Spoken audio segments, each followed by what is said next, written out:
اعوذ باللہ من الشیطان الرجیم بسم اللہ الرحمن الرحیم۔ یہ سورہ تکویر کی آیت نمبر 7 ہے جو اس طرح سے ہے وَإِذَا النُّفُوسُ زُوِّجَتْ اور اذا جب نفوس یعنی جانوں کو زُوِّجَتْ ملا دیا جائے گا، جوڑ دیا جائے گا، اور جب جانیں جسموں سے جوڑ دی جائیں گی۔ اس کی تفسیر اس طرح سے تفہیم القرآن میں بیان کی گئی ہے کہ یہاں سے قیامت کے دوسرے مرحلے کا ذکر شروع ہوتا ہے، یعنی انسان اثر نو اسی طرح زندہ کیے جائیں گے جس طرح وہ دنیا میں مرنے سے پہلے جسم اور روح کے ساتھ زندہ تھے۔ تدبر قرآن میں اس آیت کی تفسیر اس طرح سے بیان ہوئی ہے کہ ظہور قیامت کے بعد کے احوال اس آیت میں بیان کیے جا رہے ہیں، اور جیسا کہ اس سے پہلے بھی ہم 5 آیتوں میں پڑھ چکے ہیں تو ان سب سے ہمیں پتہ چلتا ہے کہ قیامت کے بعد کے جو حالات ہوں گے وہ کس طرح کے ہوں گے۔ ان آیتوں میں اسی کی وضاحت ہے۔ تو اوپر کی آیت یعنی جو آیت ہم نے پڑھی ہے اس میں وہ احوال بیان ہوئے ہیں جو ظہور قیامت کے وقت پیش آئیں گے۔ اب اس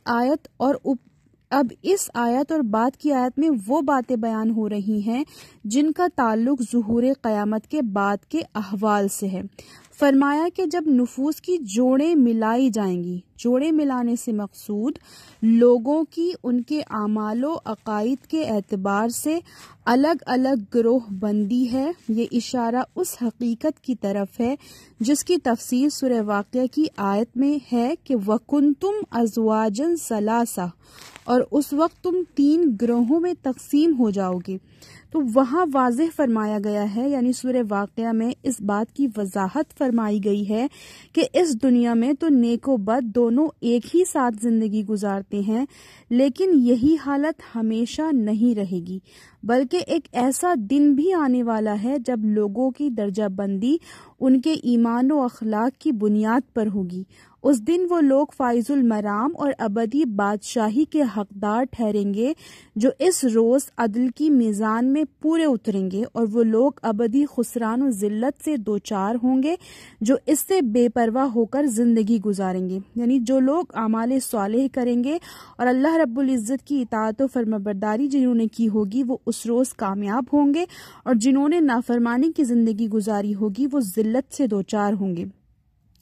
اس کے بعد لوگوں کو 3 بڑے گروہوں اصحاب الیمین، اصحاب الشمال اور سابقون و مقربون میں تقسیم کیا جانا بیان کیا ہے، اور ہر گروہ کے ساتھ اللہ کا جو معاملہ ہوگا اس کی تفصیل ہے۔ اس چیز کی طرف 2 لفظوں میں یہاں اشارہ فرما دیا ہے، اور مقصود لوگوں کو متنبہ فرمانا ہے کہ یہ دنیا آزمائش و امتحان کے لیے ہے،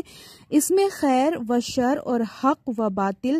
دونوں کو مہلت ملی ہوئی ہے، لیکن قیامت کے بعد جو جہان نو پیدا ہوگا، جہان نو مطلب نیا جہاں پیدا ہوگا، یعنی اس کے بعد کی جو زندگی ہوگی اس دنیا کے بعد کی،